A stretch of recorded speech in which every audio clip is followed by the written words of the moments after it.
¿Qué tal? El día de hoy vamos a hablar sobre la educación en emergencia, lo que América Latina aprendió de la pandemia. La pandemia del COVID-19 provocó uno de los mayores desafíos en la historia de la educación moderna. En cuestión de semanas, escuelas de todo el mundo cerraron sus puertas, dejando a millones de niños, niñas y adolescentes fuera de las aulas. En América Latina, más de 160 millones de estudiantes se vieron directamente afectados por la interrupción de las clases presenciales. El día de hoy analizaremos cómo los países respondieron, qué medidas se tomaron para evitar un colapso total del sistema educativo y qué aprendizajes dejó esta experiencia sin precedentes. Y pues exactamente, ¿qué fue lo que pasó? La emergencia sanitaria obligó a suspender las clases presenciales de manera abrupta. La mayoría de los países no estaba preparado para una transición inmediata al entorno digital. Sin embargo, ante la urgencia, los sistemas educativos activaron múltiples estrategias desde el uso de plataformas digitales y aplicaciones móviles, hasta la transmisión de contenidos educativos a través de la televisión y la radio. También se distribuyeron materiales impresos para llegar a las zonas sin conectividad. Esta adaptación acelerada expuso las fortalezas y debilidades del sistema educativo en la región. ¿Y qué fue lo que hicieron exactamente cada uno de los países? En países tales como Perú, desarrollaron el Aprendo en Casa, una plataforma multicanal que transmitía contenidos por radio, televisión e internet y distribuía cuadernos impresos para estudiantes sin acceso digital.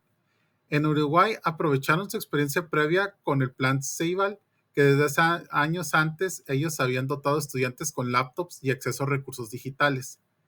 En México se amplió el uso del modelo de telesecundaria, transmitiendo clases por televisión abierta. Colombia impulsó programas de tutorías virtuales para estudiantes en riesgo de abandono escolar. En países como Argentina y Ecuador, se reforzó la capacitación docente en competencias digitales. En general, la región recurrió a una mezcla de medios y formatos para mantener el vínculo pedagógico en condiciones extremadamente adversas. A pesar de los esfuerzos, la pandemia profundizó las brechas estructurales del sistema educativo. Muchas comunidades rurales carecen de acceso a Internet o señal de televisión.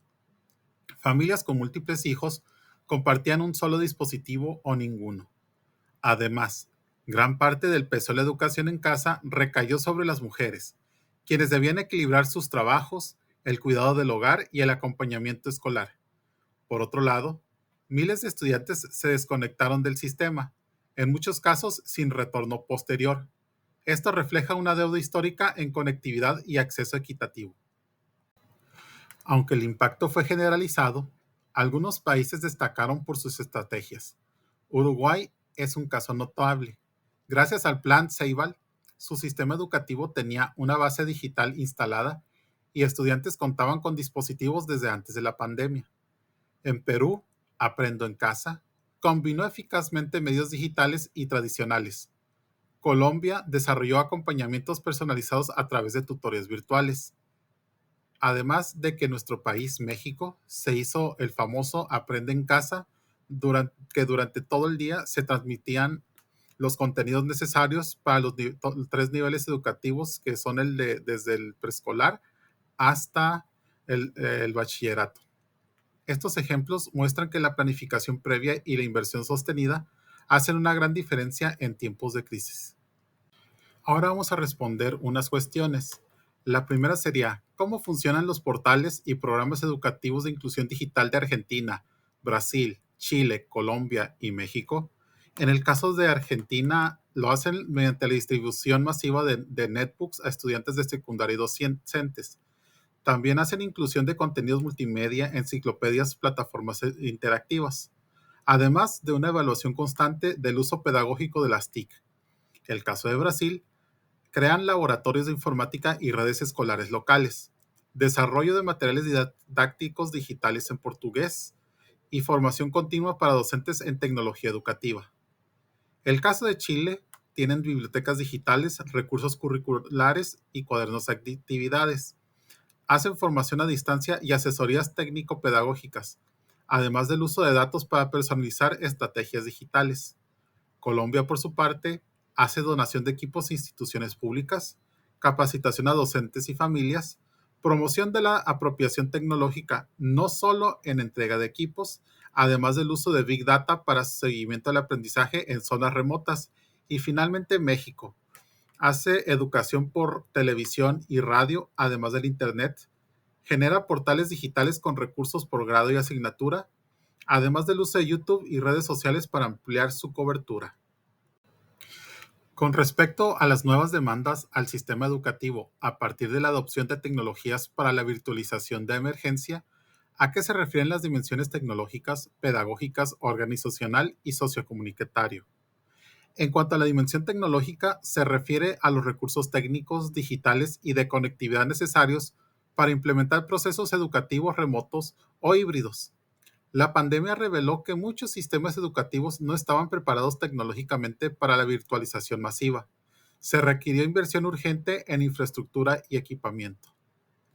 En la dimensión pedagógica, se refiere al enfoque didáctico y metodológico que acompaña el uso de tecnologías. No se trata solo de usar Zoom, sino de enseñar de forma significativa.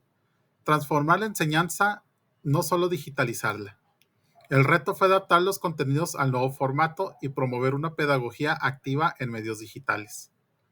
La dimensión organizacional implica los cambios en la estructura interna de las instituciones educativas para responder de manera efectiva al aprendizaje virtual. Reorganizar la escuela para operar en modo virtual o híbrido. Muchas escuelas tuvieron que reinventar sus procesos internos sobre la marcha. Y por último, la dimensión sociocomunitario reconoce que la escuela es parte de una red social más amplia, donde el entorno familiar, la comunidad y las condiciones socioeconómicas afectan el acceso al aprendizaje. La educación remota no puede funcionar sin apoyo comunitario. Las brechas sociales, económicas y emocionales impactaron profundamente el aprendizaje.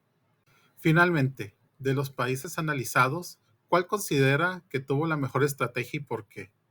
Personalmente, debido, pues por cuestiones familiares, tuve la oportunidad de conocer un poco de lo que es la parte de Chile que ellos implementaron y por supuesto la de aquí de México. Y de las dos me tendría que ir con Chile, debido a que en México siento que nos fuimos nada más a parchar el problema en lo que veíamos cómo resolvíamos las cosas. Y en Chile, además de generar todos estos recursos digitales, estos recursos curriculares, las actividades, ellos se encargaron también de personalizar sus estrategias digitales, además de dar asesorías, cosa que no sucedió en México y actualmente son muy pocos los recursos que se siguen implementando para seguir actualizando. Además de que hubo muchas deficiencias en universidades, ya que solo se hicieron los enfoques en la educación básica y no se subió a lo que son la educación superior. Actualmente tengo conocimiento que en el Tecnológico Nacional de México se están haciendo esfuerzos por crear una universidad virtual, pero esto ya viene 5 años después de que sucedió la pandemia, a empezar a dar soluciones y no en su tiempo. Hoy, más que nunca, es urgente construir sistemas educativos resilientes. La pandemia fue un llamado de atención. Necesitamos prepararnos no solo para emergencias futuras, sino para una educación del siglo XXI. Esta debe ser inclusiva, híbrida, flexible y centrada en las necesidades reales del estudiante. ¿Qué tipo de escuela queremos dejar como legado? La decisión está en manos de las políticas públicas, pero también de docentes, familias y comunidades. Hay que unirnos a todas estas iniciativas para mejorar en la educación día a día. Por lo pronto, es todo por el día de hoy. Fue un placer haber estado aquí con ustedes. Nos vemos a la próxima.